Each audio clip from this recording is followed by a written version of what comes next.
Allahumma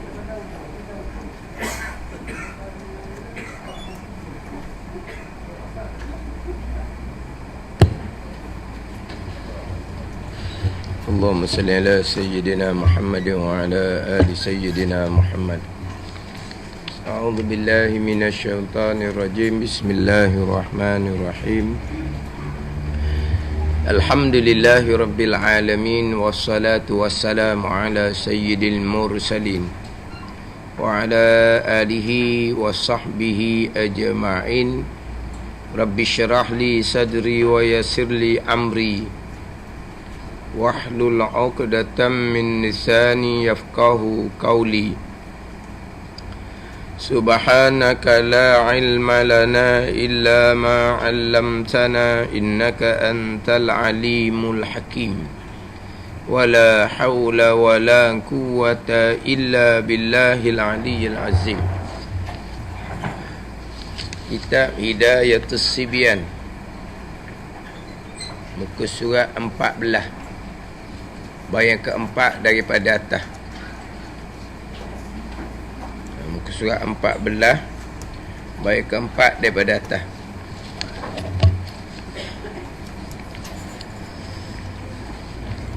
Qala al-muallifu rahimahullahu ta'ala wa nafa'ana bi'ulumihi amin. Atau dihisab, yakni dikira, atau dihisab, yakni dikira akan tiga itu, atau dihisab, dikira akan tiga itu, tiga perbuatan yang membatalkan sembahyang dengan gerak yang sunat sekalipun. Dalam tiga pergerakan yang membatalkan sembahyang ni, ada dalam tu pergerakan hak sunat. Sekarang ni tiga pergerakan batal sembahyang.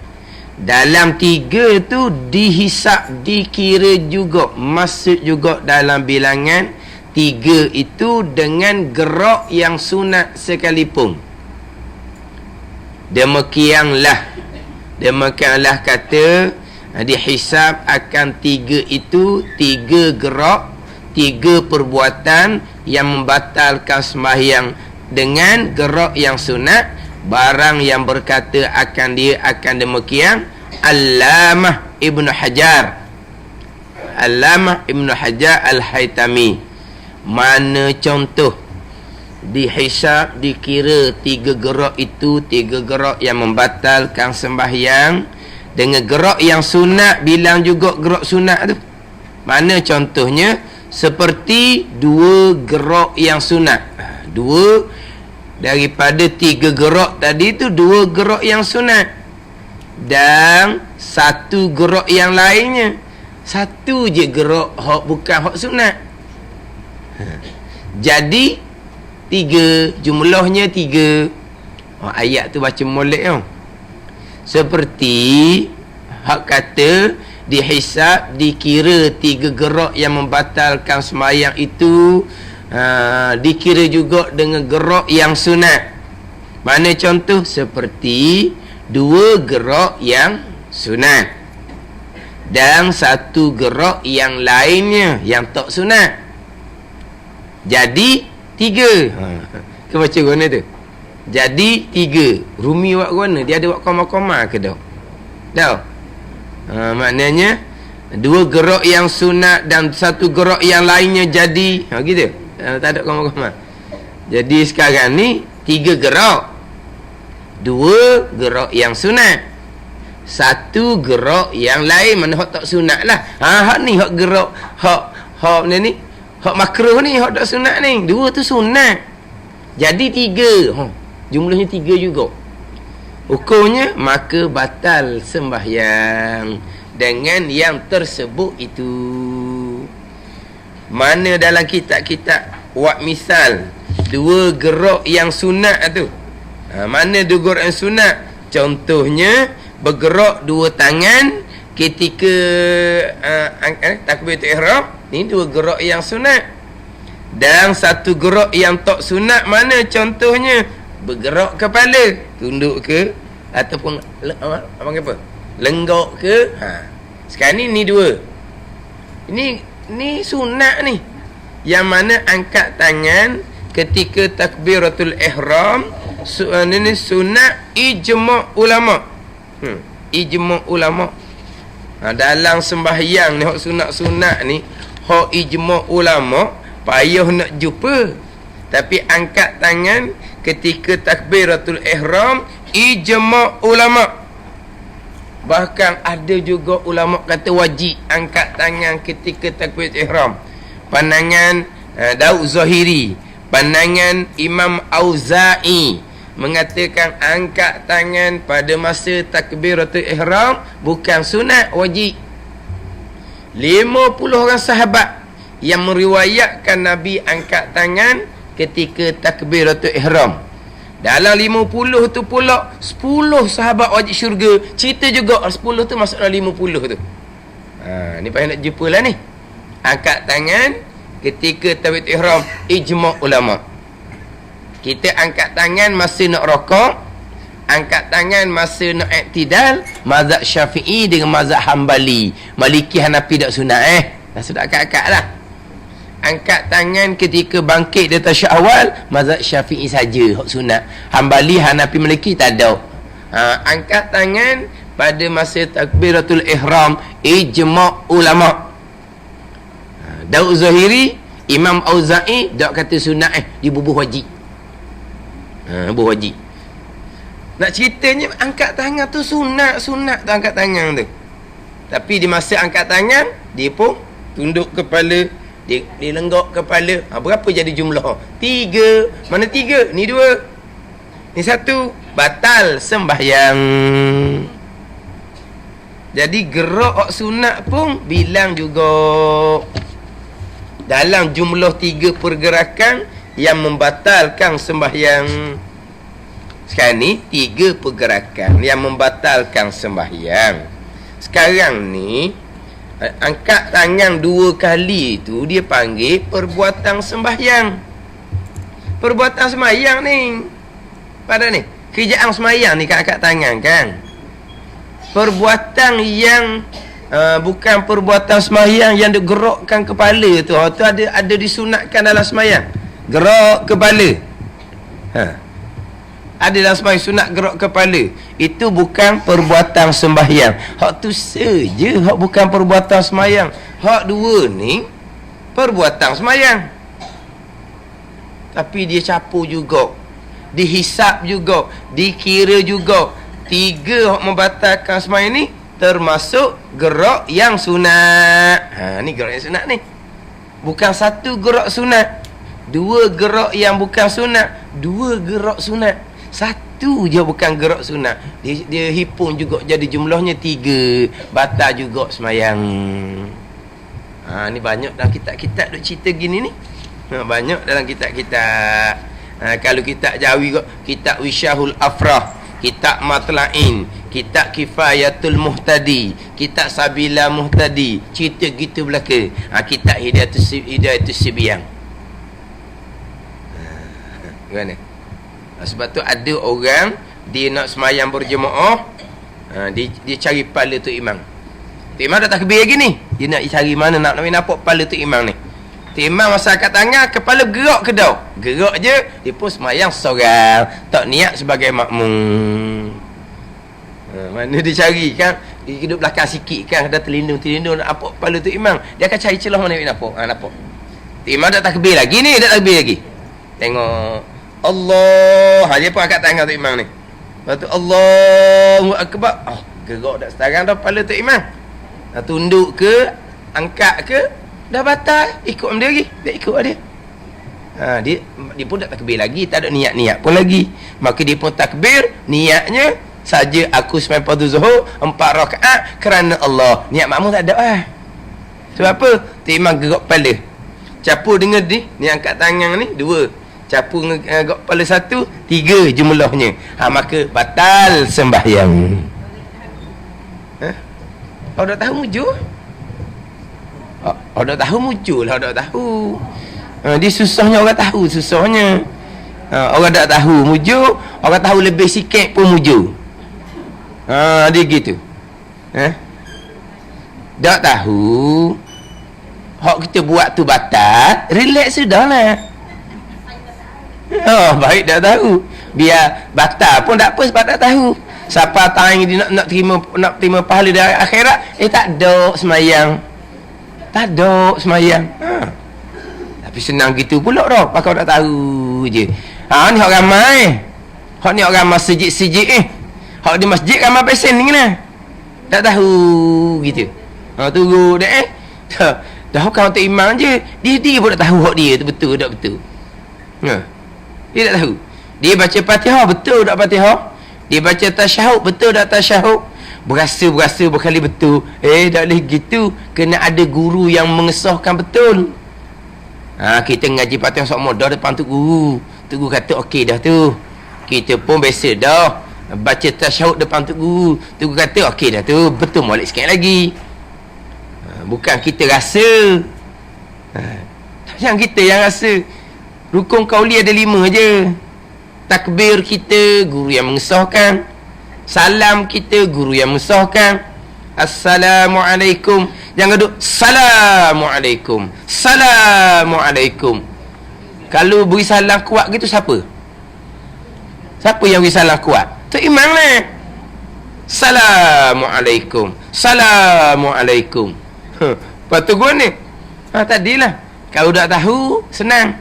Tahu lebih sikit senang. Tahu lebih sikit tak apalah. Salam mazhab Hanafi bukan rukun pun. Tahu lebih sikit. Tak tahu langsung senang kau. Tahu belang-belang ni. Tahu sikit-sikit ni lah urara. Siang ke kawan tu nak awak guana. Kita tahu sikit-sikit pun alhamdulillah. Sepatutnya tu imam duduk depan tu dia paling faqih. Dia paling pandai fiqh. Dia akan jagalah semayang dia. Sebab dia debat. Hak kita makmum ni kuranglah daripada dia. Kalau pandai pun pandai sikit-sikit. Jadi dah tu imam tu faqih, pandai banyak, dia pun jaga, maka senanglah makmum pandai sikit-sikit ni. Kita nak menyalahkan makmum yang pandai sikit-sikit tak boleh. Tapi cuma nak ceritanya, masa sekarang kalau kita pandai lebih sikit, senang alik kita. Sebab kadang-kadang tu imam ni tak apa nak jadi kadang-kadang. Dan apa nak jadi ni bukan sepakat ulama. Ada depan mengatakan okey je. Mana kita tahu lebih sikit, lega yang kita. Macam terdahulu cerita bab berdahim. Berdahim batal sembahyang. Berdahim batal sembahyang. Tapi kalau kau tak tahu, tak ada apa-apa, senang je. Dia pun berdahim, tu imam pun berdahim, senang je. Biasa. Biasa kau tua berdahim dalam sembahyang. Mana-mana masjid sembahyang adalah yang berdahim, sama ada tu imam ataupun makmum. Deng dalam sembahyang. Bunyi dalam sembahyang. Tak tahu kok, senang. Tahu tiba-tiba tu imam hak tak faqih, dia berdahim. Kita makmum ni hak tak tahu mana. Tahu tak tahu sungguh makmum, senang tadilah. Hak tahu sikit-sikit ni, maka bunyi je berdahim, dia pun niat mufarakah serta-merta. Cerak. Bukan makmum dah, tu imam batal dah. Cerak tu imam dia mufarakah. Kita main suku dah lah. Tak ikut dah tu imam batal. Kalau kat orang punya dah dia batal. Teruk dia batal lah kita. Cerah ni kena pandai lah pula nak bila cerah nak berlakon tak cerah ni kena pandai lah pula. Cerah dah, tapi nak berlakon tak cerah kena pandai. Kena pandai lah tu pula. Macam mana cara nak berlakon tak cerah. Padahal cerah dah. Ataupun daripada awal tak niat sebagai makmum. Tengok auto naik, tambuh dia. Kita pun tak niat sebagai makmum. Kita pun bukan cerah dah ni. Dak nikah daripada awal-awal. Dah nikah daripada awal-awal. Tak niat makmum daripada awal maknanya. Tak niat makmum daripada awal. Turut. Macam mana cara nak turut yang kita bukan makmum? Kena belajar pula situ. Nak ayat tu pula. Nak guna hak. kita tak niat makmum, ataupun kita nak makmum separuh jalan, kita nak mufarakah. Kita ingat nak ajar ayah ni mufarakah, nak pandai sikit ni. Macam mana? Dia berdehem. Kita tak usah niat mufarakah. Pakai pandangan mazhab Hambali kata tak batal. Pakai pandangan dalam mazhab Syafi'i kata tak batal. Ni kata pandai sikit. Pandai lebih sikit, tak susah sangat. Dia boleh pakai pandangan lain. Faham tak?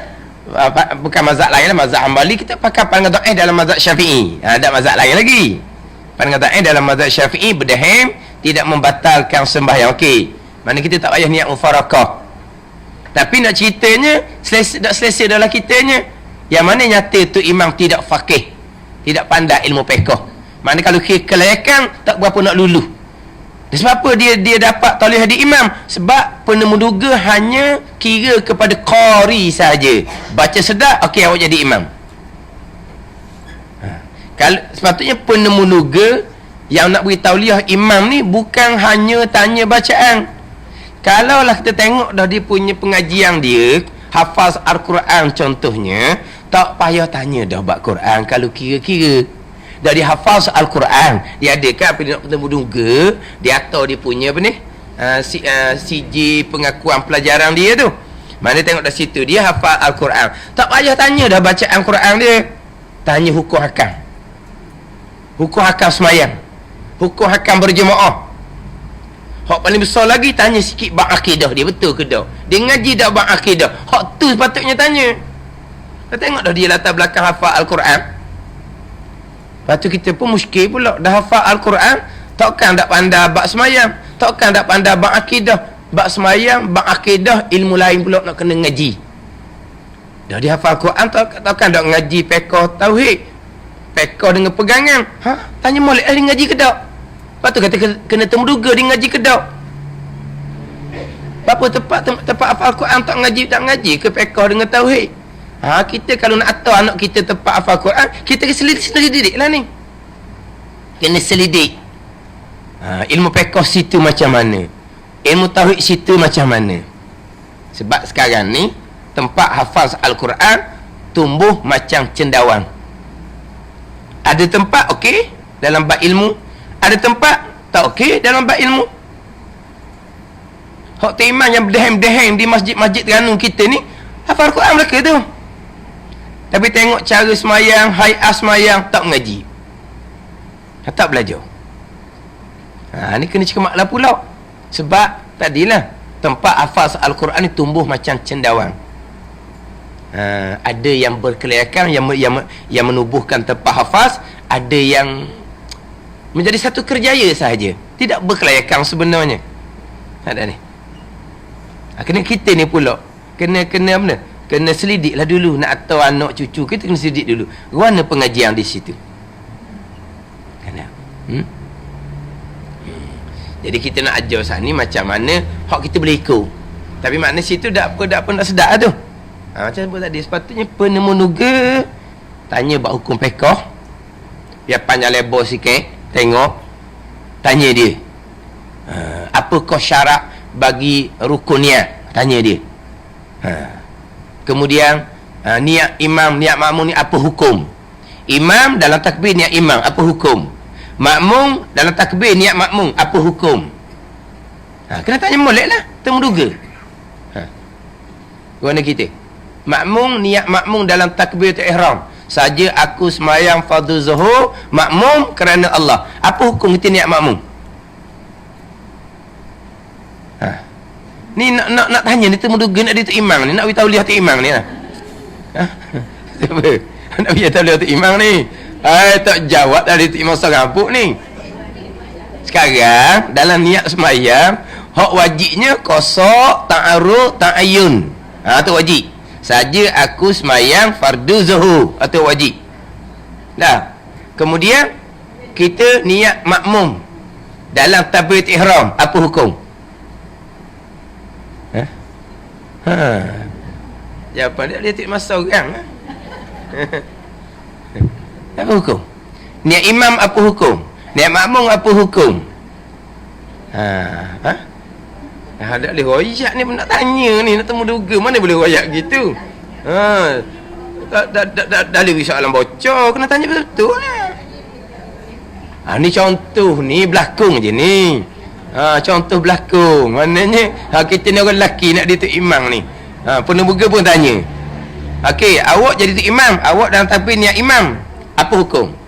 Orang belakang awak niat sebagai makmum, apa hukum?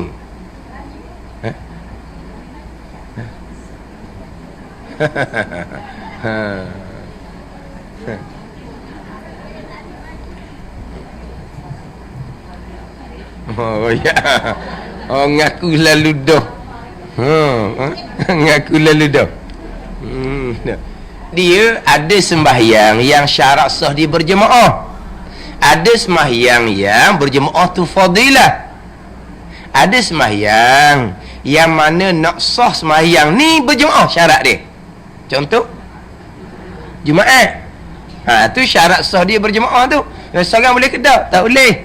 Apa lagi sembahyang yang syarat sah dia berjemaah? Sebut dah ni sini ni. Jamak takdim kerana hujan. Lagi sembahyang yang diulangkan, sembahyang yang diiadahkan, sembahyang muadah tu nah. Sembahyang dia ulang, sembahyang kali kedua. Kita sembahyang dah pertama, kemudian anak kita baru balik. Dia tak sembahyang lagi. Kita pun ajak pula kita ajak pula anak kita berjemaah dengan kita. Kita sembahyang dah. Kita sembahyang kali kedua, syarat sahnya adalah berjemaah. Kalau ulang kali kedua seorang diri, haram serta tidak sah. Nak ulang kali kedua, mestilah berjemaah. Dan kita sembahyang tak tahu nak balik. Kita pun sembahyang siap-siap, dia pun apa? Kita tanya dia mau sembahyang lagi mai? Ada. Tak apalah, main mula. Mau nak main mula. Main kali kedua. Betul? Maka kita main kali kedua, syarat sahnya berjemaah. Hak sembahyang yang syarat sah berjemaah, maka imam dia imam hukumnya wajib, makmum dia makmum hukumnya wajib. Sebab syarat dia berjemaah. Saja aku sembahyang Jumaat kerana Allah, tak niat imam, tak sah dia. Saja aku sembahyang fardu Jumaat kerana Allah, dia makmum, tak niat makmum, tak sah sembahyang dia. Sebab Jumaat syarat sahnya berjemaah. Adapun sembahyang Zuhur berjemaah adalah fadilah. Imam niat sebagai imam dalam takbir, hukumnya sunat juga untuk dapat fadilah. Untuk dapat fadilah. Fadilah berjemaah. Makmum pula niat makmum bukan sebagai syarat sah niat. Bukan sebagai syarat sah niat. Dia kata wajib mau niat makmum lil qudwah, dia panggil. Bukan wajib sebagai syarat sah niat. Qasak wajib sebagai syarat sah niat. Ta'arruf wajib sebagai syarat sah rukun niat. Ta'ayyun wajib sebagai syarat sah rukun niat. Niat makmum wajib lil qudwah. Wajib lil qudwah.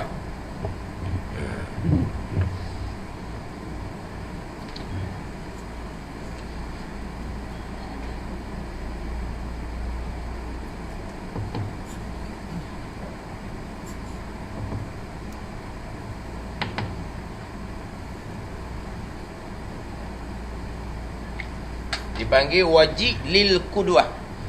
Wajib niat makmum kerana kita nak ikut imam. Wajib tu, kerana tu je. Kerana kita kena ikut imam ni. Faham tak ni? Nak ikut macam mana? Kalau kita rakaat pertama baru, tu imam kena rakaat kedua dah. Jadi imam rakaat kedua imam tasyawal. Kita rakaat pertama dia tak tasyawal. Tak ada. Tapi kenapa kita tasyawal? Sebab kita qudwah, ikut imam. Kalau kita tidak niat makmum, kita rakaat pertama, imam rakaat kedua, kita ada dua tasyawal. Sebab rakaat pertama mana ada tasyawal. Dan kita tak niat makmum kan, kita nak ikut imam guna. Tu. Mana makmum wajib niat makmum lil qudwah, untuk ikut imam. Itu nisbah hak perbuatan sembahyang. Habis itu juga dengan bacaan. Bila kita bukan makmum, kita hanya lakon-lakon. Kita buat lakon tadi. Pada lakon ni, kita tak niat makmum tapi duduk belakang dia. Kita niat makmum, dia berdahil, kita bermufarakah. Berarti kita bukan makmum, kita hanya lakon saja. Pandai lakon pada mana macam makmum. Tapi kita bukan makmum. Hak tadi bukan makmum daripada awal. Kita tengok tu imam pala gerak masa takbir, Kita pun tak niat makmum daripada awal. Mana apa ni? Kita buat makmum saja daripada awal. Kita makmum. Tapi siapa tengah semayang, tu imam berdehim, kita pun niat mufarakah. Maknanya kita sudah tidak menjadi makmum, tapi kita duduk situ lagi. Ni bangun ni. Seperti makmum tapi bukan makmum. Maka kita tidak boleh diam lama. Diam lama apa? Tak baca apa-apa. Diam lama tak baca apa-apa. Tu imam baca Fatihah kuat contohnya. Kita senyap lama tak baca. Habis tu imam baca Fatihah kuat lama tu, maka batal sembahyang kita. Sebab apa kita tak baca? Kita bukan qudwah ikut imam sebab kita tak niat makmum ataupun kita sudah niat mufarakah. Kenapa kita tak baca? Itu orang lain tu makmum. Dia niat makmum. Kita bukan niat makmum. Maka tak ditunggu lama gitu. Batal sembahyang kita. Apa tu gua ni? Mana kalau nak tunggu separuh bolehlah imam baca Fatihah separuh, kita pun bismillah. Tak lama mana tu? Ada atas. Tak lama mana? Adapun kalau kita makmum, okey je. Lama mana kita duduk saja. Tu imam baca surah sejadah. Lama mana kita duduk saja. Tapi sebab apa boleh duduk saja? Kita makmum. Niat makmum wajib lil qudwah. Mesti niat makmum kerana kita nak ikut. Sekarang ni kita makmum dia. Dia baca surah sejadah panjang. Kita senyap je. Kita makmum. Kita senyap. Ni bukan duduk saja sebenarnya. Kita perhati dengar bacaan surah oleh imam. Tapi cuma nak duduk sajalah. Maknanya kita tak baca dengan makna duduk saja. Tapi tidak ada duduk saja. Kita akan tadabbur akan bacaan tu imam. Ketika tu imam baca Fatihah kuat, kita duduk senyap tu, kita tadabbur Fatihah tu imam. Bukan duduk saja. Tapi kita kata duduk saja ni mana tak baca. Tak apalah kita makmum. Tapi kalau kita sembahyang seorang, mana duduk panjang gitu, batal sembahyang kita. Maknanya kalau tu imam baca Fatihah kuat, kita kena baca juga Fatihah. Walaupun taklah sekentok, tapi yang tunggu lama sangat. Separuh Fatihah tu imam baca, kita kena bismillah dah baca Fatihah. Sebab itulah kalau sembahyang tu bacaan kuat, subuh, maghrib, isyak, kalau orang perhati kita, nak pastikan kita ni jadi makmum kedok, sebab kita ni banyak korinah sangat, imam tu gitu, imam tu gitu, imam tu gitu, orang boleh perasan kita niat makmum kedok. Kalau dia ketika tu imam baca Fatihah kuat sampai ke selesai, dia senyap juga, dia tak baca apa-apa, dia niat makmum juga ni. Tapi kalau tu imam baca Fatihah separuh tu, dia bismillah dah, ni tak ikut tu imam ni. Tak ni kita boleh cang lah, faham tak? Kalau semayang tu zuhur dengan asar, bacaan perlahan tu kita tak tahulah tu. Sebab sama-sama baca Fatihah, sama-sama baca surah tu tak perasan tu. Tapi kalau bacaan kuat boleh perasan. Sebab kalau bukan makmum, dia tak boleh tunggu lama. Hak tadi saya cerita mula-mula tadi, hak rakaat, hak perbuatan semayang. Kalau kita rakaat sama, tak apa, tak niat makmum ni sedang molek lah, kita makan sama. Tapi kalau tu imam rakaat kedua, kita rakaat pertama, tak boleh nak pergi dah lah. Ke mana pun kita kena rakaat pertama, kena bangun berdiri. Tu imam tasyahud awal, tak boleh turun sebab kita bukan rakaat kedua. Sebab kita bukan makmum. Makmum niat kena ni, wajib niat makmum, wajib lil qudwah untuk ikut tu imam. Ada ni. Kita pun baca, tu imam baca Fatihah separuh, kita pun baca Fatihah. Kita pun baca surah. Allah surah kita habis dah, tu imam pergi baca surah panjang. Kita tak boleh tunggu lama situ. Kita kena ambil surah lain pula. Tak baca surah lain pula. Janji jangan duduk saja je. Jangan duduk diam je. Tak baca menunggu lama, batal semayang kita. Yang kita baca surah tu pun kalau duduk sebelah, dia tahu dah ni tak ikut tu imam ni. Mana ada makmum baca surah? Tu imam bacaan kuat ni kan, subuh, maghrib, isyak ni kan, dia baca surah. Tahu dah dia bukan makmum. Tu boleh perasan tu kalau bacaan kuat. Tu kalau kata kita hanya duduk di belakang tu, tapi tidak niat makmum daripada awal, ataupun niat makmum tapi tengah tu kita mufarakah. Jadi susah sikit lah mufarakah ni. Lepas tu macam tak dia sebut berdehim. Imam berdehim. Kalau kita tak tahu, macam sebut dah tadi, senang kira tak tahu. Kalau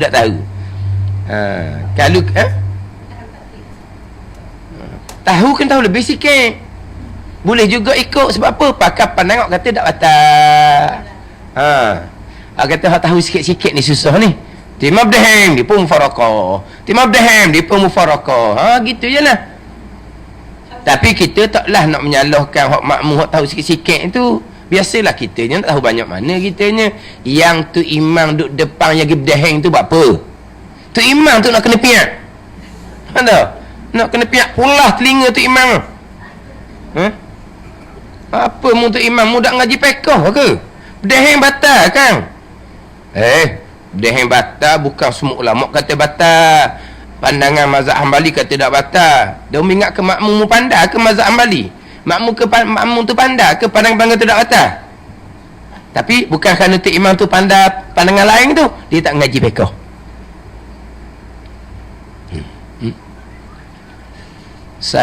Saya biasa pernah buat khusus untuk imam tarawih yang dihantar oleh tempat pengajian dia tu ke Kuala Lumpur, ke Brunei. Hak madrasah dihantar, tempat pengajian dihantar. Dalam 50-60 orang gitu tak silap. Dia ustaz minta buat khusus sikit. Ni tu imam nak masuk dalam masyarakat hafal Quran Mana ni hak rasmi. Hak rasmi tempat pengajian dia. Hak pelajar hak ngapal tak habis lagi ada tik makan pun sendiri tu sendiri-sendiri. Hak ni hak rasmi. 60 orang. Diberi 4 masa. Satu masa 2 jam. Lepas tu tajuk ke mana kata dia? Ambil tajuk yang pertama cerita bab agama Islam, iman dan ihsan. Tajuk yang kedua cerita bab iman, bab akidah. Tajuk yang ketiga cerita bab syarat dan rukun sembahyang. 2 jam. Bukan banyak tapi bolehlah cerita poin-poin tu. Slot yang keempat hai'ah di dalam sembahyang. Apa yang kelakuan kita dalam sembahyang, macam mana sembahyang, hak pekoh dia, hak ada tu nganga belaka cerita bab akidah pun nganga, cerita bab sembahyang pun nganga. Akhirnya ustaz pengiring, kalau gini saya pun tak berani jadi tu imam. Dan nama ni berani ke? Sama ni berani sebab dia tak ngaji dalam bab pekoh. Sebab apa berani? Dia baca sedap. Orang pun nak pada baca sedar. Lepas tu dia berani. Kalau tahu hukum hakam, ngaji molek tak apalah, bukan payah sangat. Ada seorang tu dia memang boleh tu imam mana-mana dah. Kawan-kawan dia tu pergi duduk Kuala Lumpur, pergi duduk mana dah. Habis dah belajar. Tapi dia kata kita baru umur 20 lebih, 23, 24 kita muda lagi dia kata. Nak pergi duduk pondok pula dia kata. Dia pun pergi duduk pondok Perak, tak silap rasa. Perak Kedah gitu lah. Balik-balik tu saya tak boleh dia tu imam, dia kata. Banyak benda tak reti. Padahal sama ni dia tu imam dah. Kawan-kawan dia numpah Kuala Lumpur, pas mana dia tu imam. Dia pun tak reti dia tu imam. Cuma apabila nak lantik dia tu imam hak rasmi, dia mikir dah, dia tak kahwin lagi, muda lagi. Apa nak jadi tu imam dah, balik pergi ngaji dulu. Muda lagi 22, 23, 24 gitu lah. Dia pergi ngaji pondok Perak ataupun Kedah budak ni. Balik tak boleh dia tu imam. Banyak benda tak reti. Gini ni akhir zaman. Kita faham bila kita hafal Al-Quran, Al-Quran duduk dada, pandai segala-gala. Quran bukan bahasa kita. Kita pandai baca je. Akidah Quran kita pandai. Kalau tak ngaji tauhid, dah pandai. Dah bab semayang bang mana pula? Semayang bang tu dalam hadis-hadis Nabi SAW. Dak ngaji molek bab fiqh dak pandai. Kita cuma mujurnya lah ada anak cucu kita satu Quran di dada. Satu Quran di dada ingatan. Amalan Quran, akidah Quran. Kalau baca Al-Quran tidak berpegang akidah Al-Quran, bukan kata hafal Al-Quran kita tu saja. Quran yang kita baca tu akan laknat balik kita. Yang kita baca Al-Quran tanpa berakidah dengan akidah Al-Quran. Ni kadang-kadang orang yang ialah berceramahnya lama, berceramah, tapi latar belakangnya Al-Hafiz. Cerita bab fiqh, Allah lah, apalah dia ajar fiqh gitu. Tengok siapa dia tak ngaji bab fiqh, dia hanya membaca sendiri je kemudian. Maka cara dia ajar fiqh memang kita tahu dah, dia tak ngaji fiqh. Ni membaca sendiri pesen ni. Masuk TV gitulah. Ajar buat pekoh. Tapi kok Allah salah sangat dia ajar. Dulu saya ingat mesej-mesej. Salah ajar gitu tu. Balah. Kitab mana anak tak tahu. Memang mudah tahu. Tahu dah mudah tahu. Bukan pengajian pekoh. Tapi ajar kau ramai. Sujud tempat tajam. Sujud. Tajam naik lalu. Tunggu tajam jangan turun sujud kembali. Kalau turun sujud kembali menambah rukun sujud. Batal sembahyang. Lepas tu kena buat mana tu? Kena duduk antara sujud. Duduk antara sujud. Sujud pertama dapat tak lagi sebab tak tamak ninah pun lagi. Dapat tak lagi sujud yang pertama? Tak dapat. Lepas tu macam mana? Wajib sujud semula. Itu bukan menambah rukun sujud. Sebab sujud pun belum. Sebab tamak ninah pun belum. Sebab dia bubur dahi tu tajam, jetak naik lalu. Mana pun belum dapat sujud yang pertama. Dia wajib semula. Dia kata, sujud semula batal. Lagu negeri kau tu. Tu imam nak baca kunut. Anak makmum ni lorak warna tak tahulah. Tak teringat ke kunut makmum ni. Tu imam baca kunut. Dia turun dah. Turun nak turun dah. Turun nak pergi ke sujud dah lah. Turun separuh tu bunyi Allahumma dina fi man hadai. Kita kata orang puang lah, kita kata. Apa yang tak nampak kan? Jadi tidak teringat kepada subuh. Kita pun nak turun sujud, bunyi guana, bunyi Allah ke apa-apa, kita pun gerak nak turun sujud. Siapa ada separuh ni? Bunyilah Allahumma dina fi man hadai. Allah tu imam baca kunung. Kita pun teringatlah kunung. Tak boleh naik semula ni dia kata ni. Sebab siapa ada kepada hak rokok. Tak boleh naik semula dah ni. Lepas tu macam mana makmum ni? Duduk begini lengoh dia kata dia buat lawak dia. Lengoh. Lepas tu kan dia turunlah sujud dia kata.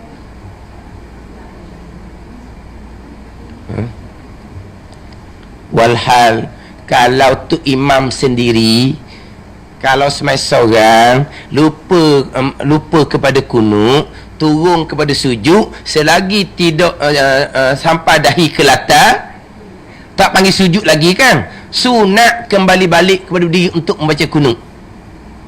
Dah ubur dahi latar, tak boleh nak buat apa dah lah, sebab masuk dah kepada rukun sujud. Ada pun makmum lain, makmum ikut tu imam. Tak ni separuh jalan. Kalau makmum ubur dahi latar dah, Allah tu imam baca kunut, makmum naik semula. Ada ni. Ni siapa hak rokok? Siapa hak rokok ni lain. Kita imam, kita semasa seorang ingat kepada kunut, kita sengaja tak mau baca kunut, kita turun dah siapa hak rokok, tak boleh nak patah balik dah lah. Hak sengaja tinggal kunut siapa? Imam. Kita makmum ni kalau sengaja tinggal kunut tu, imam baca kunut kita balik Mekah kan, kunut tak baca Mekah, kita pun sengaja turun sujud, berasa sebersalah orang lain duk baca kunut belakang, kita seorang duk sujud maka disunatkan kita kembali balik berdiri untuk ikut imam baca kunut. Sunat kembali balik. Sebab kita makmum ikut tu imam lah moleknya. Ni makmum baru setakat turun, tak boleh kembali pada kunut. Mana apa ni, tak mengaji sangat baca warna tak tahulah orang panggil. Tapi boleh ngajar orang TV, berapa juta orang ikut. Ada ni. Ni akhir zaman gitulah. Lepas tu kadang-kadang kita pekoh ni kena lebih sikit lah, barulah dok. Tidak dok berjemaah kita, tikman learning. Lepas tu macam mana pegangan dia. Lepas tu atas yang bagi tauliah lah, yang bagi tauliah imam tu. Kena we penekanan dalam bab tu. Ada ni. Sebab kalau fardu takdir imam tu berpegang akidah yang kufur, bukan dia saja kena qada sembahyang, anak makmum semua kena qada sembahyang. Betul kata kalau datang temu duga tu memang latar belakang yang ngaji Quran, tak sudah tekan mana tak sudah Al-Quran tu, tanya bab hukum fiqh, besar sekali tanya bab hukum akidah. Dia kena gitu. Kan? Jadi kalau tikman berdahan gitu ialah kitanya. Atas kita lah, kalau kita nak mufarakah kita mufarakah. Kalau kita tak mufarakah kita ikut pandangan yang kata tak batal. Sama juga dengan persoalan kitab kita. Dia angkat tangan takbiratul ihram, kepala digerakkan. Jadi capur dengan hak sunat tu, hisap juga sunat kan, kira juga. Jadi 3 batal sembahyang. Pandangan mana ni? Pandangan Ibnu Hajar. Minggu lepas sebut dah pandangan Syekh Ramli, gerak yang sunat tadi tu tak sedut capur lah. Itu gerak sunat. Hak ditambahnya gerak kepala. Gerak kepala tu tak sunat lah tu. Dengan anggota besar kepala ni, bukan anggota kecil. Apa hukum dia? Sekali makruh, 2 kali makruh, 3 kali baru batal. Ada ni 2 kali ni. Ini pergerakan yang disuruh. Hak sunat. Yang duk bilang waktu buat apa? Itu pandangan Syekh Ramli. Pandangan Syekh Ramli lah pandangan yang muktamad. Maknanya tak sedut italah kepala tu imam. Tapi kalau ngaji kodok kitab ni memang tak akan tengok. Ni yang kata kalau ada ilmu kodok-kodok, dok pandai langsung, dok tak ada masalah, senang je. Kalau hak pandai lebih sikit, tadilah tak ada duk italah kepala tu imam tu. Tapi goliknya kita ilmu kodok-kodok. Kalau tengah ngaji kitab ni, kita sebut kitab ni nah. Tengok molek ni. Dah salah ke dak? Salah apanya kodok ni hak dia ada. Yang tu imam yang hangguk kepala tu kenapa? Sebab tu imam yang nak kena tekan sangat. Sebab anak makmum kita ni nak cari hak pandai lebih sikit, tak ramai mana. Ada kedok pun tak tahu hak biasa kita orang ramai-ramai dia pandai kodok kita royak. Hak luar-luar pandangan lain kita pun tak tahu. Kadang-kadang orang ngajar pun tak royak. Hak masalah kitab ni, kitab Wisyah, kitab Matla'in, Kifayatul Muhtadi, Sabila Muhtadi, ni dia tu sebiang. Hak sunat kira juga ini pandangan Ibnu Hajar. Tapi pandangan Syekh Ramli nya tak bilang. Yalah kalau kita ni kalau kita mikirlah, rasanya sabar juga Syekh Ramli. Yang ni dua gerak ni kan, kenapa nak capur dengan satu gerak tu? Sebab 2 ni memang orang suruh. 2 pula. Hak 2 hak tak sunatnya jadi batal juga. Nampak macam berat sikit. Gitu je lah. Tapi pandangan muktamad memang pandangan Syekh Ramli. Hak pergerakan hak memang disunatkan, tak usah duk capur lah untuk jadi jumlah 3 kali. Hak perbuatan yang membatalkan sembahyang. Gitu je lah. Ada ni.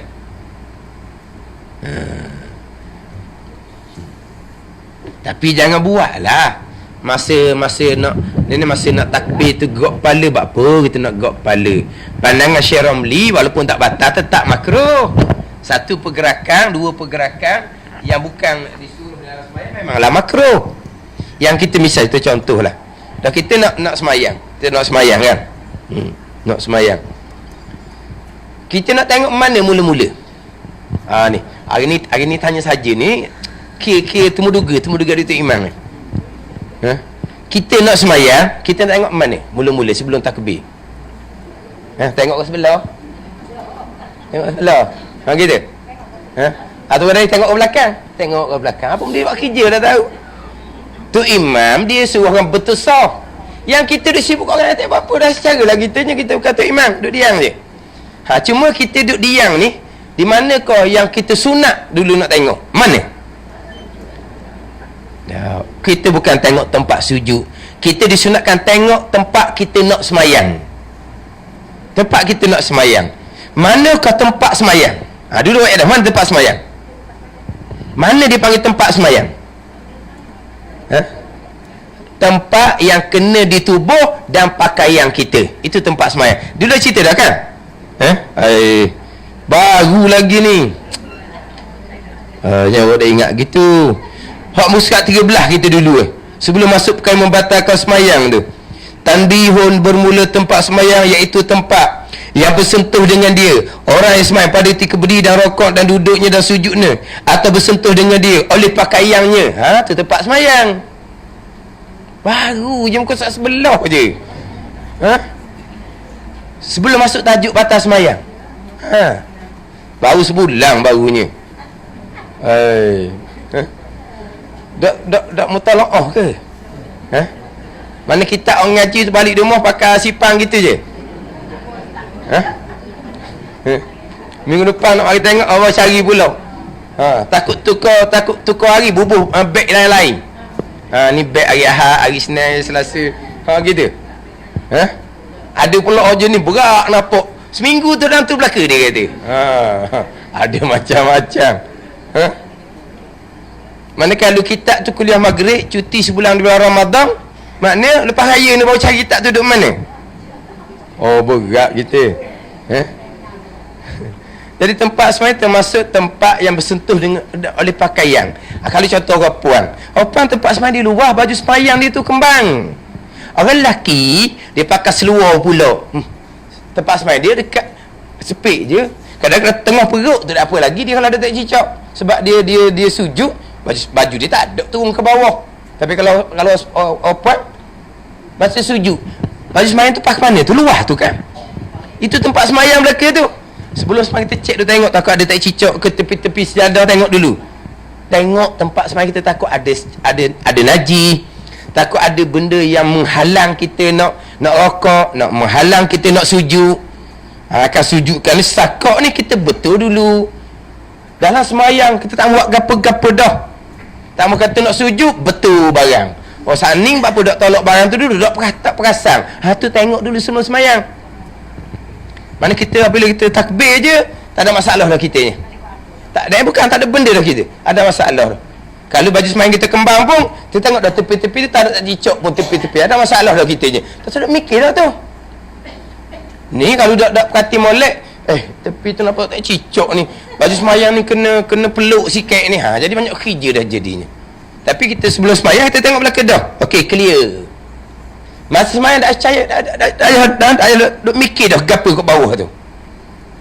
Ni lenggok Allahu Akbar. Lepas tengok depan, macam tak cicak je. Lepas tengok kan? Ada. Jadi sebelum semayang, tengok kawasan yang kita nak semayang.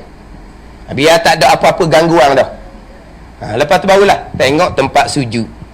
Tengok tempat sujud ni tubuh kena straight. Kepala sunat tunduk ke hadapan untuk tengok tempat sujud. Jangan nak tengok tempat sujud kita tunduk ke tubuh. Tu makruh. Bab belakang kita tidak betul. Berdiri rukun. Betul tulang belakang sunat hai'ah. Kita berdiri tapi tulang belakang kita tunduk ke hadapan. Sebab apa? Sebab nak tengok tempat sujud, hukumnya makruh.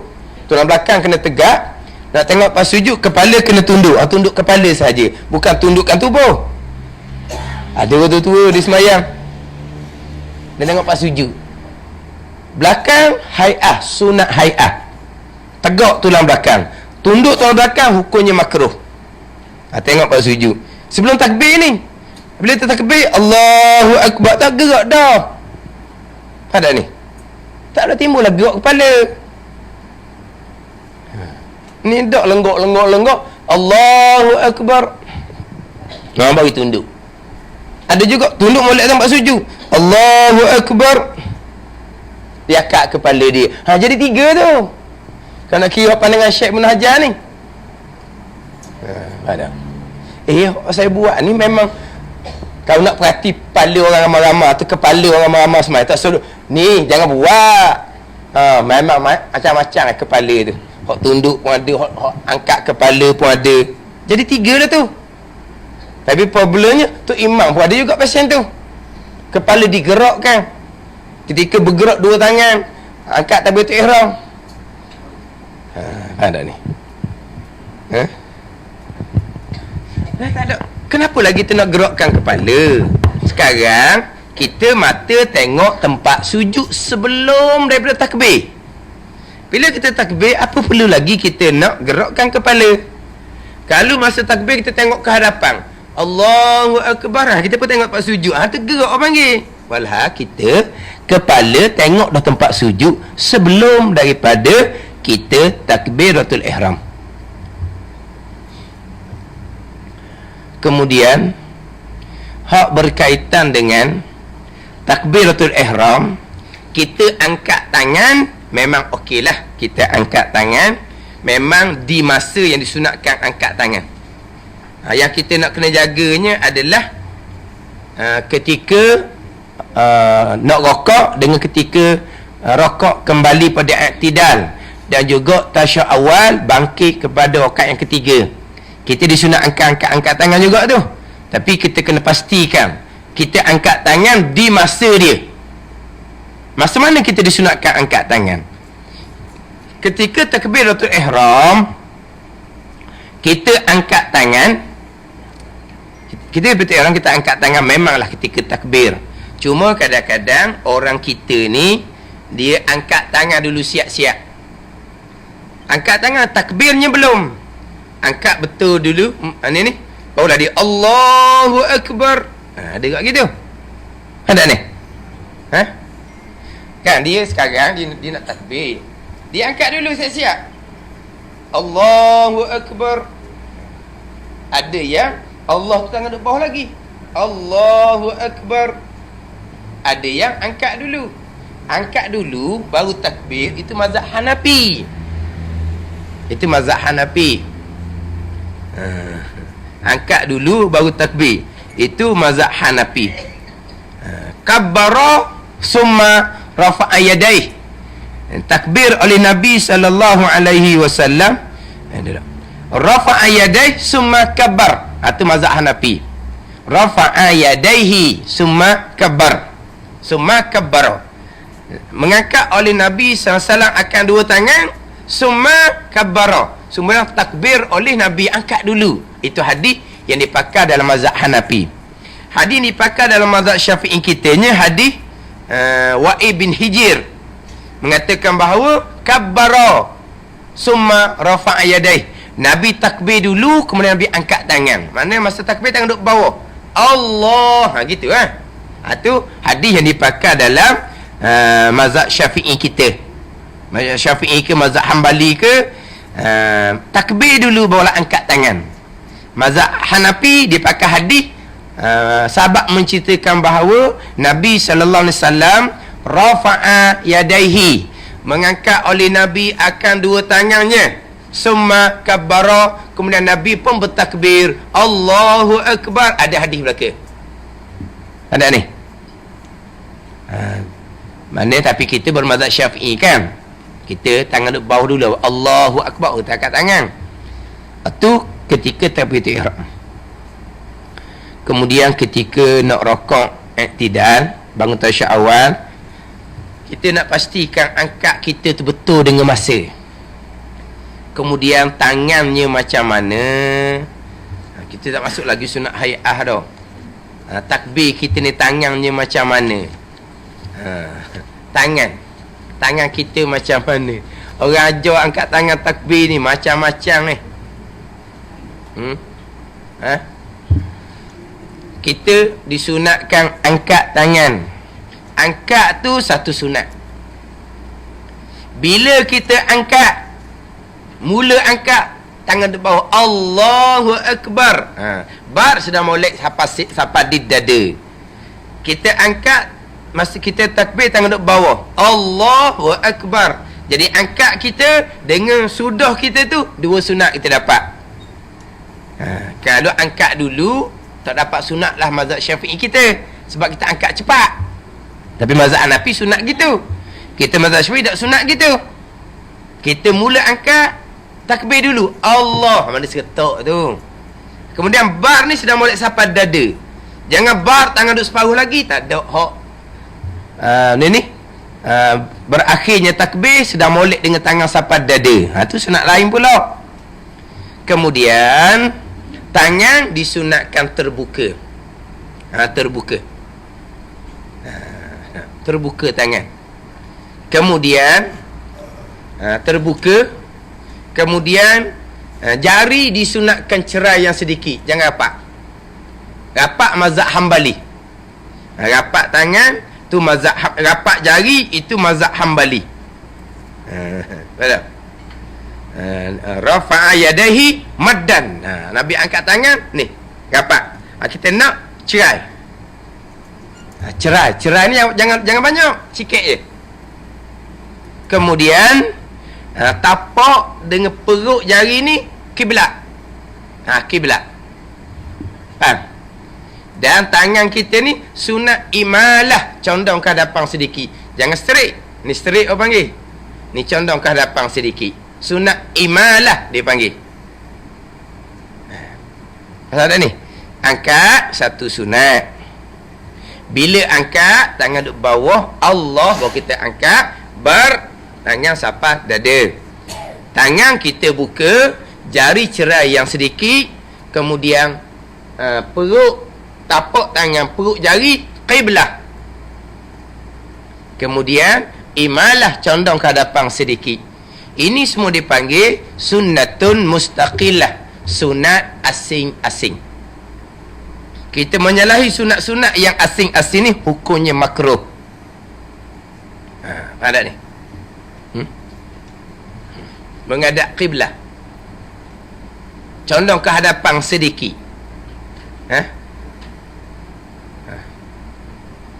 Mana? Gini. Dia gini condong ke hadapan ni. Condong ke belakang. Lepas tu? Ibu jari tu jangan ibu jari tu perapak sikit, cari benang bubuh. Jangan buat gini. Kata dia jari cerai yang sedikit. Ni awal-awal lari dah ni. Lari dah. Kita nak ke depan belakang, biar kiblah belakang ni. Kalau gini ni kita mana ni? Waktu kata kalau payah sangat ni, cari benang, takut tengok ni. Payah sangat. Lio ibu jari tu. Nak pergi siapa gini buat apa? Cerai yang sedikit. Kalau mazhab Amali rapat. Mazhab Amali rapat. Kita cerai yang sedikit. Condong ke hadapan. Simple sahaja. Kemudian kita kena faham ni dulu. Tempat yang banyaknya salah adalah angkat tu paras mana. Bertimbul paras mana. Mana paras ni tinggi mana. Tu. Tapi sebelum nak cerita paras mana, tinggi mana, kena mati dulu saat ni. Terbuka, cerai yang sedikit, pastikan menghadap kiblat. Jangan buat gini. Ni. Allah. Ni ngadap mana? Ni. Faham tak ni? Nak menghadap kiblat. Ada. Saya pernah tengok. Tapi bukan masa takbir, masa rakaat i'tidal. Ni terperasannya pada masa i'tidal. Sami Allahu liman hamidah. Dia buat gitu je. Dia buat ke belakang. Kita tapak ke kiblah. Dia. Ni bukan tik imam surah tak ada temu duga ni. Ni tik imam masjid. Ni kata tak ngaji. Imam dah ni. Sami Allah liman hamidah. Jangan duk reka. Dia ilmu bab sembahyang ni simple saja. Kita ngaji molek. Hak tu lah kita buat. Dia ilmu sembahyang dak bimbang ilmu sembahyang. Sebab ilmu sembahyang ni belajar buat. Kita sembahyang sama-sama. Ilmu puasa, ilmu haji. Kalau kita belajar puasa awal-awal, siapa masa puasa dah ingat dah. Kita khusus haji awal-awal, siapa masa pergi haji sungguh tak ingat dah. Kita belajar bab semayang, memang kita tengah semayang. Tak ada susah bab ilmu semayang ni. Ada. Dan kita angkat tangan pula. Berapa kali? Masa takbir, masa rokok, masa i'tidal, masa bangkit di tasyahud awal. Ada? Tak ingat apa lagi ni? Sekarang ni, hak sunat-sunat ni. Menghadap kiblah, kemudian imalah sedikit, condong ke hadapan. Kalau kemudian paras dia. Level panggil tau. Level. Ni. Dia level mana angkat tangan ni, hadis ada belaka. Ada hadis menceritakan, sebab hadis fi'li belaka ni. Sahabat yang cerita Nabi angkat tangan paras mana. Hadis yang dipakai dalam mazhab Syafi'i kita, hadis yang dipakai dalam mazhab Syafi'i kita adalah hadis Ibnu Umar radhiyallahu anhuma. Nabi angkat tangan kana yarfa'u yadayhi hazwa mankibaihi izaftataha salah. Nabi SAW sentiasa mengangkat akan dua tangannya hazwa mankibaihi, membetuli dua bahu, izaftataha salah, apabila memulai oleh Nabi akan sembahyang. Membetuli bahu sahaja. Ini hadis yang dipakai dalam mazhab Syafi'i kita. Buka kitab fiqh, dalilnya dalil hadis Ibnu Umar radhiyallahu anhuma, hazwa mankibaihi, membetuli dua bahu. Adapun hadis membetuli telinga, hadis riwayat Abu Humaid, hadis riwayat Sayyidina Ali karamallahu wajhah, hadis riwayat Abu Hurairah, Nabi mengangkat tangan hazwa uzunaihi, membetuli dua telinga. Ada hadis membetuli dua bahu, ada hadis membetuli dua telinga. Kemudian membetuli dua bahu bukan pegang bahu, membetuli. Membetuli dua telinga bukan suruh pegang telinga, membetuli. Hazwa muqabil. Faham tak ni? Membetuli, separas, setentang, selain, selevel. Pegang ke? Tak, tak ada suruh pegang. Tak ada suruh pegang. Membetuli. Tapi hak sahabat beritahu Nabi angkat tangan ni, ada hadis membetuli bahu, hadis yang dipakai dalam mazhab Syafi'i kita, dan ada hadis membetuli telinga. Membetuli telinga tinggi, membetuli bahu rendah. Ni dia membetuli, bukan pegang ni. Kalau kita pegang telinga, apa benda yang kita buat? Jari kita sudah cerah jauh, sudah tidak menghadap kiblat, tapak tangan sudah tidak condong ke hadapan. Banyak rosak kita kalau kita pegang telinga. Tak ada pegang telinga. Tak ada pegang telinga. Membetuli. Tak faham membetuli ni? Separas. Ini membetuli bahu, ini membetuli telinga. Membetuli bahu bukan suruh pegang bahu. Membetuli telinga bukan suruh pegang telinga. Ni gomor gini pula ni. Ni dia pegang gini.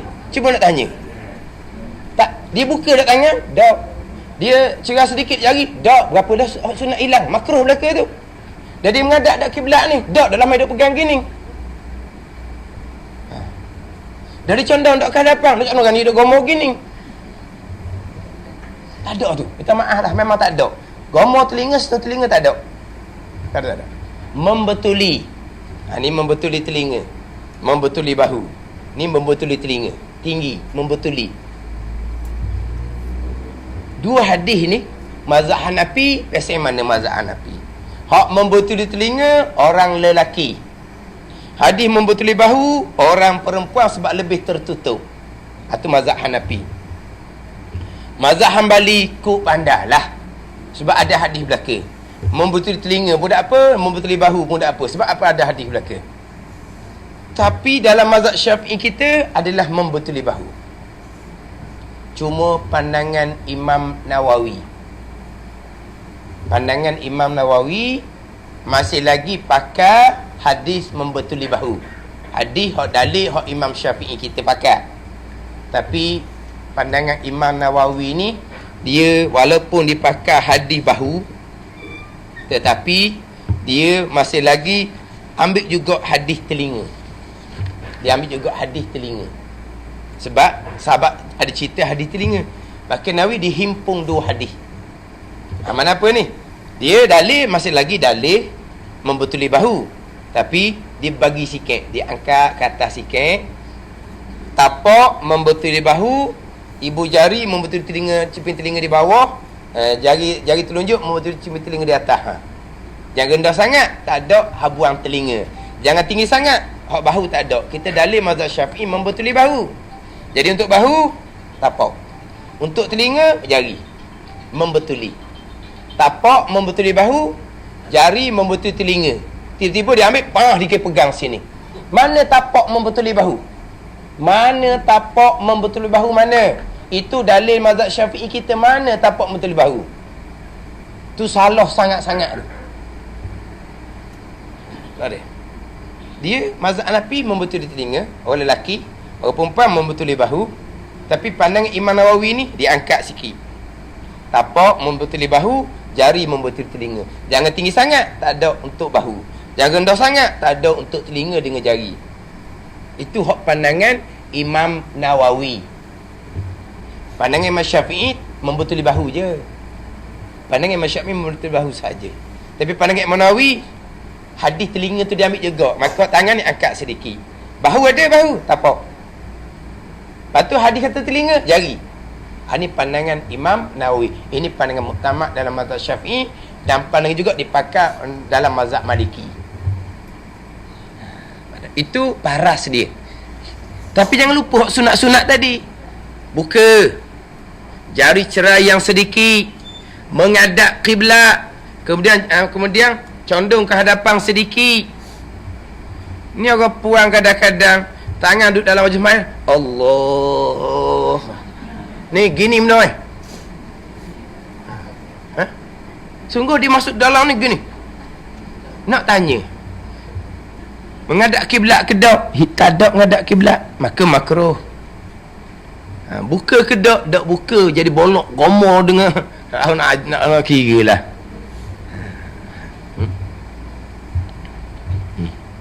Hak saya ajar, itulah hak saya belajar daripada almarhum Baba Najimuddin Kerandang. Dia ajar macam mana. Kita pun tengok kitab. Hak kitab, tangan macam mana, tangan terbuka, jari macam mana cerai yang sedikit. Ni perut tapak tangan, perut anak jari menghadap kiblah. Kemudian jari condong ke hadapan sedikit.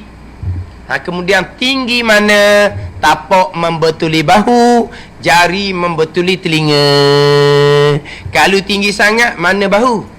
Kalau rendah sangat, mana telinga? Maka di tengah.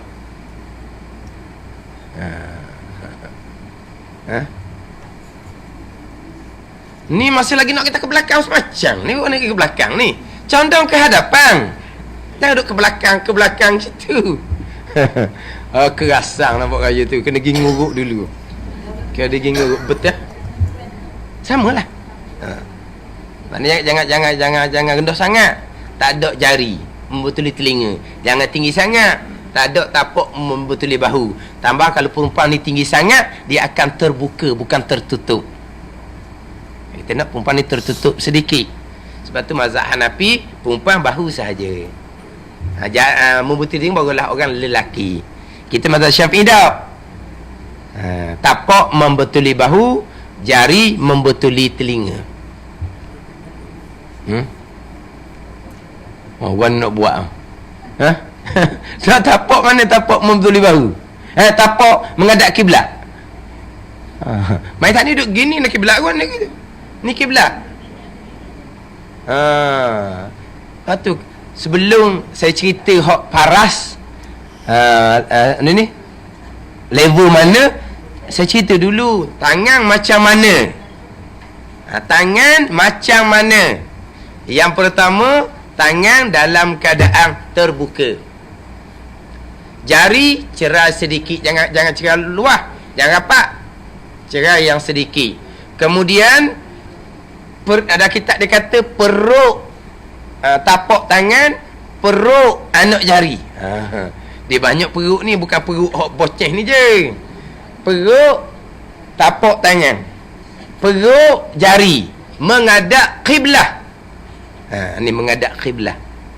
Kemudian tangan jangan straight gitu, condong ke hadapan sedikit. Gitu je. Kemudian barulah pergi kepada paras mana. Tapak membetuli bahu, jari, ibu jari membetuli cuping telinga di bawah, telunjuk membetuli cuping telinga di atas. Membetuli, bukan suruh pegang.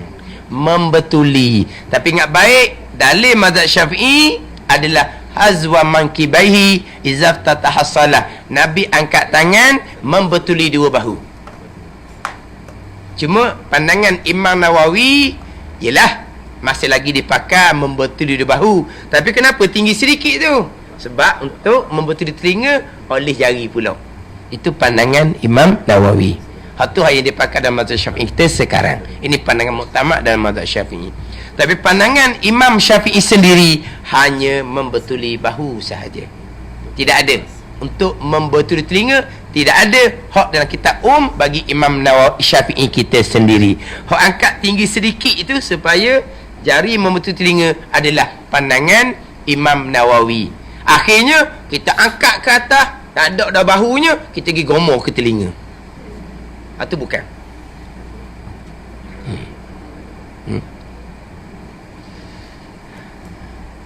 Guna.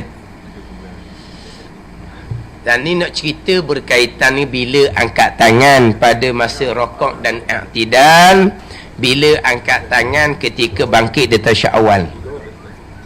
Perhabis pula ni hari ni sekitar juga. Nak gatung-gatung kan tak selesai juga. Tu ni. Lepas tu kita bulan Ramadan insya-Allah lah macam biasa. Nah. Bulan Ramadan macam biasa. Tapi kita belum masuk bulan Ramadan tak ada buat makan dah. Buat makan lepas raya. Oh, lepas raya. Orang buat makan lah sebelum masuk puasa Ramadan. Minggu depan tak boleh makan dah. Ni nak makan lepas raya pun nak makan. Lepas raya dah ayah makan tak apa dah, orang kenyangan dah lepas raya tu. Orang pergi makan ni sebelum daripada kita nak masuk Ramadan, makan sekali pun nak sabar cik.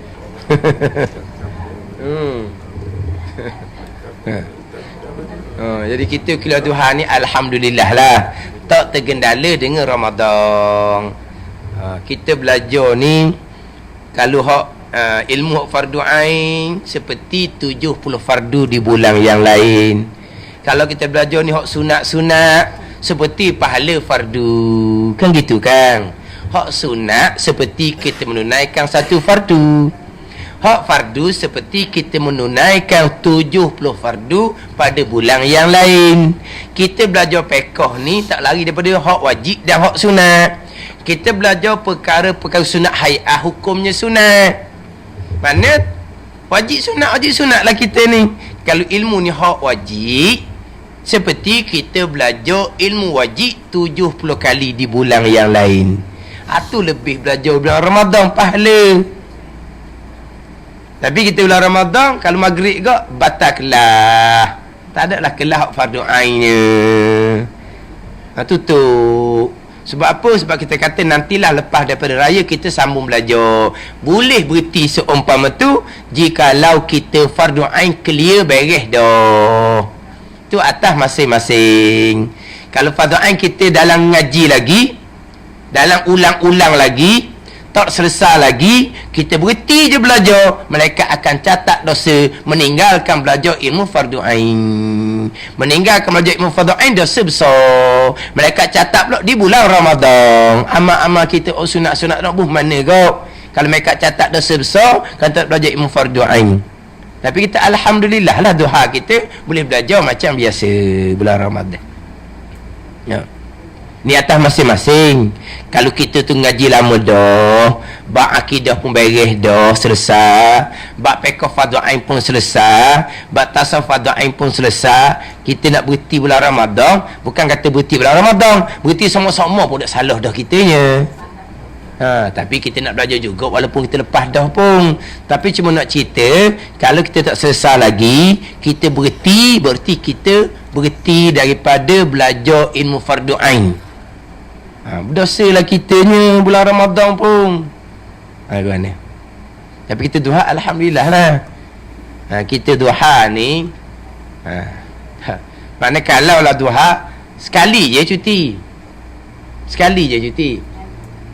Raya Rabu, kami cuti lah lepas raya tu. Lepas tu kami sekali lagi lepas raya 6 dah. Sekali je lah. Tu kalau kuliah duha.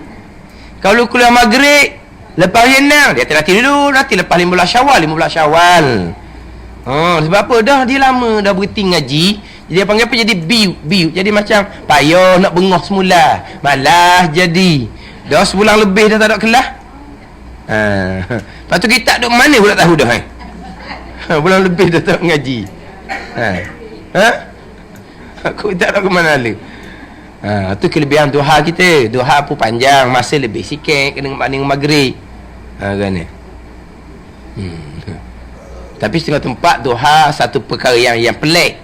Di maghrib je. Ada setengah tempat kita, saya biasa sebutlah, belajar ni waktu duha, waktu yang sebenarnya. Masa pun panjang dan kita tak terganggu dengan bulan Ramadan. Ya kan? Jadi tu apabila hak berkaitan dengan masa kita nak angkat tangan. Saat ni tangan tu macam mana? Kita masa takbiratul ihram, kita mazhab Syafi'i, kita angkat tangan, takbir dulu. Allah baru kita angkat. Kalau mazhab Hanafi angkat dulu. Kemudian kalau kita nak rokok, kita nak rokok. Kita nak rokok, angkat tangan adalah ketika hendak rokok tu angkat tangan. Kadang-kadang ada juga Tok Imam. Ni cerita Tok Imam belaka ni. Kan kita tu menduga Tok Imam ni kan. Cerita Tok Imam. Lakum dinukum waliyadin. Dia angkat dulu. Lakum dinukum waliyadin. Di hujung surah dia angkat dulu siap-siap. Dia lepas dulu tangan dia. Barulah dia rokok. Allahu Akbar. Kita angkat tangan ketika nak rokok. Bukan angkat tangan di hujung surah. Faham tak ni? Lakum dinukum waliyadin. Dia angkat dulu siap-siap. Dia pun lepas tangan. Allahu Akbar. Dia angkat tangan. Kena tak masa yang disunatkan? Dia panggil pergerakan yang sunat ke tak? Tak. Hak ni hanggup kepala sekali je, Syekh Ramli pun batal juga. Sebab bukan dua pergerakan yang sunat. Sebab yang disunatkan kita angkat tangan adalah ketika kita nak rokok. Bukan ketika hujung surah lakum dinukum waliyadin, angkat dulu siap-siap. Itu angkat yang bukan disunatkan. Itu dua pergerakan yang makruh. Kemudian kita hanggup kepala sekali, kita nyuk bahu sekali, kita betul kain kita sekali, cukup, batal sembahyang 3 kali berturut-turut. Tak ada khilaf ni. Sebab tadi hak takbiratul ihram, kita angkat, kita hanggup kepala, Syekh Ramli kata kita angkat ni hak sunat. Tak sudah bilang lah hak sunat tu. Tapi sekarang ni kita angkat ni bukan hak sunat. Sebab kita angkat belum sampai masa. Angkat tangan ketika hendak rokok. Ada ni. Atau kata semayang ni tak boleh nak buat-buat gitu. Kalau kata gini lah, payah spekak je ni pegang lah pun. Je ni tak ada orang sini senang. Maknanya kalau kata lakum dinukum waliyadin, Allahu Akbar, maknanya dia angkat tangan tadi bukan yang disunatkan. Itu dua pergerakan yang bukan sunat, hukumnya makruh. Dihanggup kepala sekali, tak ada khilaf antara Syekh Ibn Hajar dan Syekh Ramli. Yang kita disunatkan angkat ni masa nak rokok. Mana lakum dinukum waliyadin, kita disunatkan berhenti sekejap, saktah dia panggil. Jangan rokok segera, berhenti sekejap. Kemudian masa kita nak rokok, kita angkat tangan lah. Allahu Akbar. Nak buat pun tak jadi. Apa yang tak jadi dah? Serta masa nak rokok lah. Allahu kena semayang baru jadi. Allahu Akbar gitu. Tak apa dah kena nampak tu kan ni. Betul dah. Allahu Akbar. Kemudian angkat pulaknya pada masa rokok kembali i'tidal. Kita rokok, Sami Allahu liman hamidah. Kita rokok, Sami Allahu liman hamidah. Dah ni tangan sudah balik ke bawah. Ada ni? Ya. Sami Allahu liman hamidah. Dah ni tangan duduk tegak Ada ni? Apa je kau nak buat tu? Dia rokok. Jangan pula Sami Allahu liman hamidah. Dia pun nak angkat. Kemudian pun nak angkat. Habis masa dah. Kita angkat ketika kembali rokok kepada i'tidal, bukan angkat dalam i'tidal. Kerana kita rokok Sami Allahu liman hamidah, i'tidal dah, baru kita nak angkat tangan. Masa sudah habis. Kita angkat tangan tu bukan tempat dia. Itu dua pergerakan yang tidak disunatkan. Makruh hukumnya, gerak kepala sekali, gerak bahu sekali, batal sembahyang. Bukan tempat dia. Kita naknya rokok Sami Allahu liman hamidah. Dekat tangan tak nak awak ni, pak tangan duduk gini ni. Jangan duduk tengok tangan ni pula ni.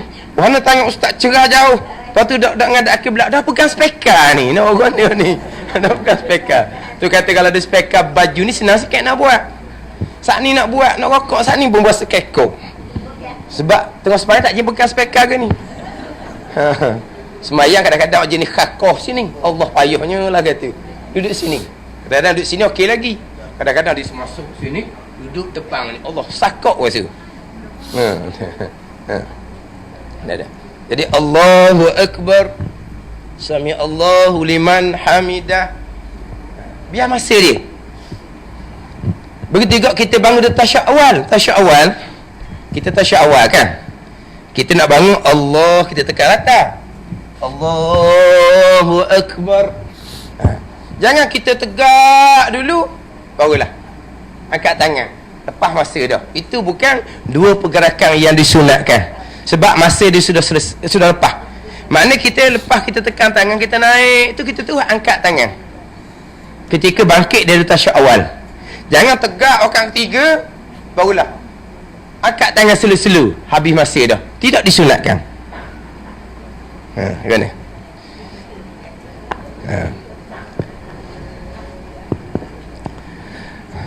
Kalau angkat tangan ketika bangkit dari rakaat pertama, kalau angkat tangan kita bangkit dari rakaat ketiga, keempat, ada juga ni hok peseng dia angkat tangan belaka.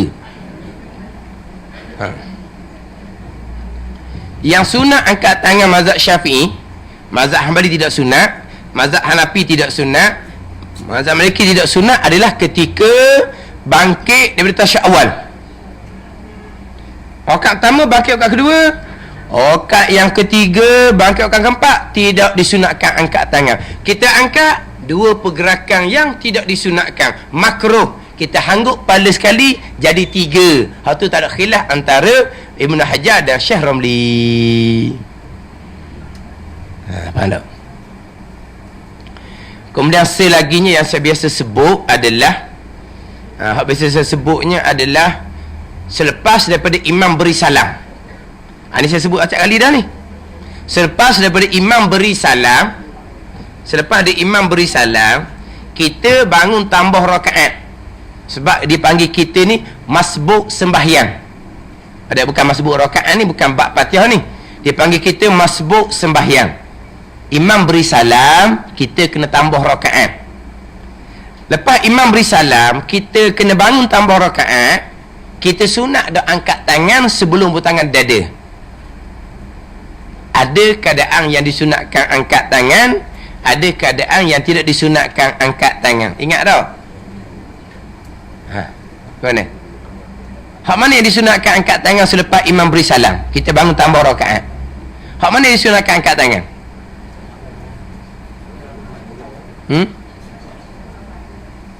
Lepas tasyahud awal. Dan sekarang ni kita berjemaah, imam memberi salam, kita rakaat tak cukup, kita kena bangun tambah rakaat. Imam tasyahud akhir tu, masa kita duduk untuk imam tu, tapi kita bukan tasyahud akhir sebab kita belum selesai lagi rakaat, kita kena tambah rakaat.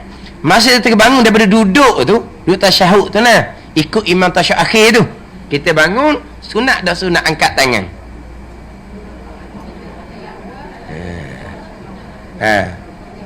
Mana?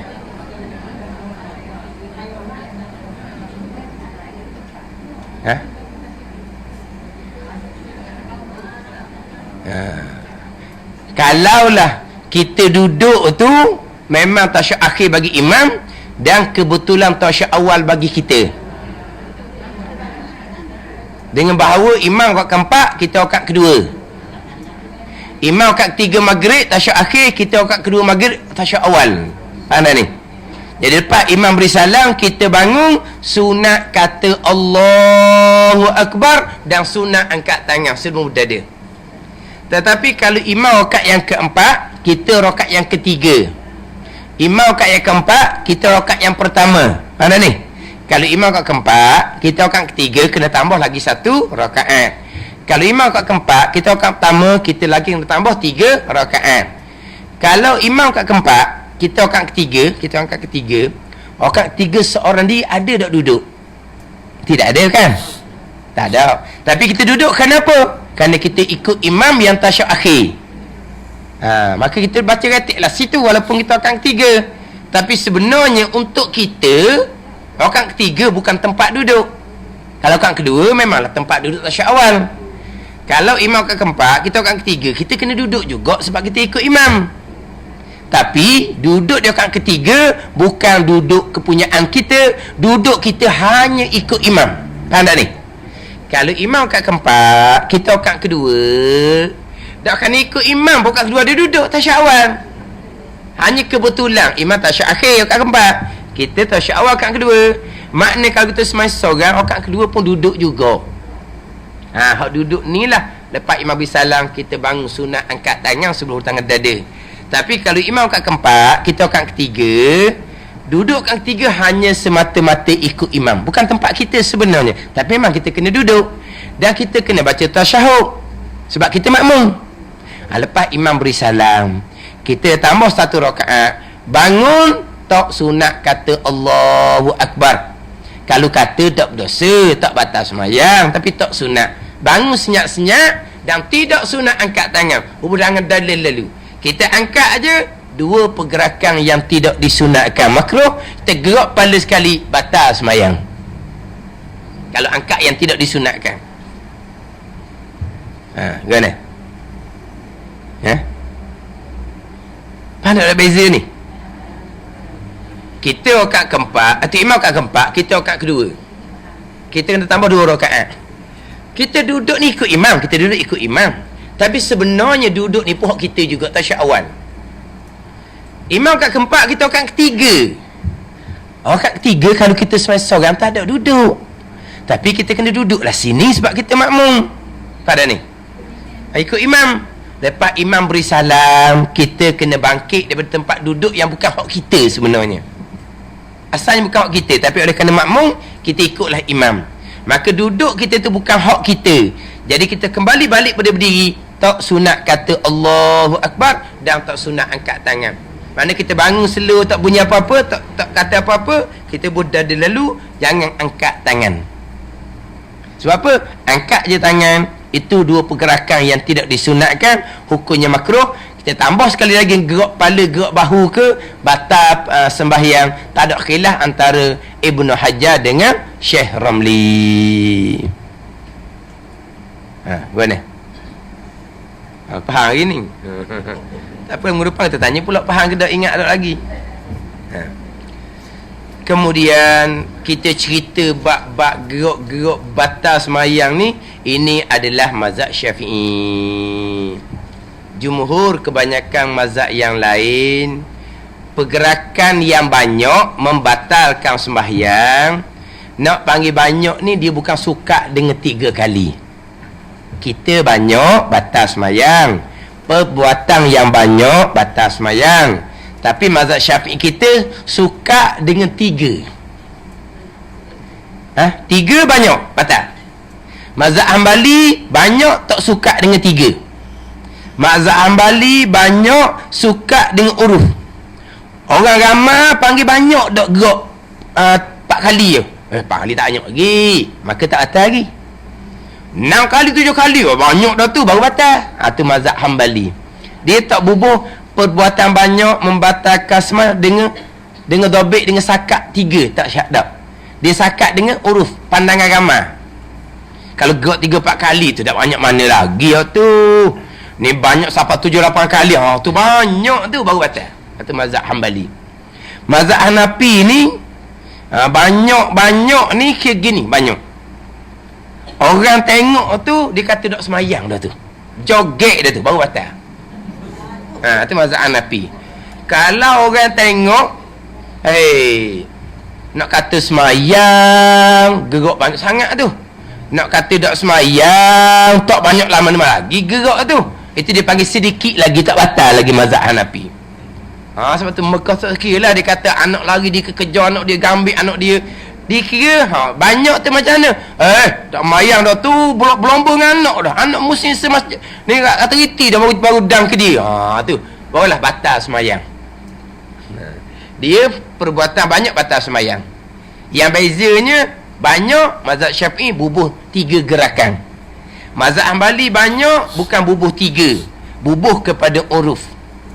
Uruf ni pandangan ramai. Bagi anak lari dia ambil sekejap tu mari sini, tak banyak lagi tu contoh. Tak tahu. Mazhab Hanafi banyak selagi orang panggil semayang tak batal lagi. Dia gitu. Sebab tu kalau tengok orang mazhab-mazhab lain semayang dia, kalau cakap kita orang kampung kok macam kena belacang. Kadang-kadang lah, kadang-kadang macam kena belacang. Tetapi walaupun mazhab-mazhab lain dia kalau 3 kali tu tak batal lagi, tapi walaupun begitu sembahyang sunnah Nabi tidak ada pergerakan seumpama tu. Tidak ada. Bukan kita maklum, sahabat sendiri semayang pun burung hingga atas kepala. Kenapa? Kerana kerah lama, ingat ke tunggu kayu. Lama satu, lepas tu diam satu. Itu hak semayang, hak sunnah Nabi. Dan begitulah semayang para sahabat radhiyallahu anhum. Bukan kata mazhab lain mengatakan gerak 3-4 kali tak batal. Bukan mazhab mereka suruh bergerak, cuma tak batal. Hak semayang sunnah Nabi nya diam. Nabi kata dah, kalaulah seseorang tu khusyuk hati, la khasya'a jawarih, nescaya khusyuk tetaplah anggota-anggota yang lain. Kalau mai duduk pegang piyah, pegang kain, pegang piyah, pegang kain, main janggut apa semua, duduk main pipi, duduk main tu Nabi kata kalau hati dia khusyuk tetap, anggota dia bakal khusyuk tetap juga. Anak ni. Maknanya kalaulah semayang hak menepati sunnah, semayang orang mazhab Syafi'i dan juga mazhab-mazhab lain yang tak gerak tu. Di mazhab lain pun tak gerak juga, bukan semua orang digerak belaka. Bukan. Sebab mereka bergerak banyak, bukan kata sunat. Itu bukan sunnah Nabi. Cuma bergerak 5-6 kali tu mereka tak batal. Gitu. Mereka tak batal. Sebab tu kadang-kadang kita tengok, ialah imam-imam ni semua dia gerak kepala. Dia baca. Ada dia gerak. Dia masa ngapal Quran, dia ngapal gini kan? Dia ngapal. Masa dia ngapal. Masa semayang gini juga dia baca. Kita mazhab Syafi'i tak boleh. Kalau mazhab Hambali pun tak boleh. Sebab apa? Banyak tu kita kalau kita panggil. Mazhab Hanafi kalau buat gini panggil semayang tak? Semayang lagi. Tak tahu mazhab Hanafi. Tapi jangan buat lah gitu. Kenapa kita nak gerakkan kepala? Kalau kita ni nak makmum ni mana ni? Nak mufarakah ke tak? Terpulang pada kita lah. Kalau kita nak pakai mazhab Syafi'i, kita kena mufarakah. Kalau kita rasa sayang tak mufarakah, kita turut pakai mazhab Hanafi. Gitu je. Lepas tu mana? Lain kali kita cari tempat lain lah. Tak sedap nak mayang gitu. Tak sedap. Panggil apa ni? Tak jaga pekoh Syafi'i kita. Ada ni. Cuma nak ayatnya mazhab Syafi'i banyak 3 gerakan batal semayang. Mazhab Hambali banyak kira pada uruf, pada pandangan ramai. Mazhab Hanafi banyak orang panggil dok semayang, dah panggil joget dah tu baru batal. Dia gitu. Tapi hak semayang sunnah Nabi nya tidak ada pergerakan di dalam semayang. Mereka perbuat pergerakan ibadah, gerak-geri dalam sembahyang semata-mata. Ini hak sambungan yang kedua yang membatalkan semayang, perbuatan yang banyak. Ketiga, kedatangan hadas kecil atau besar.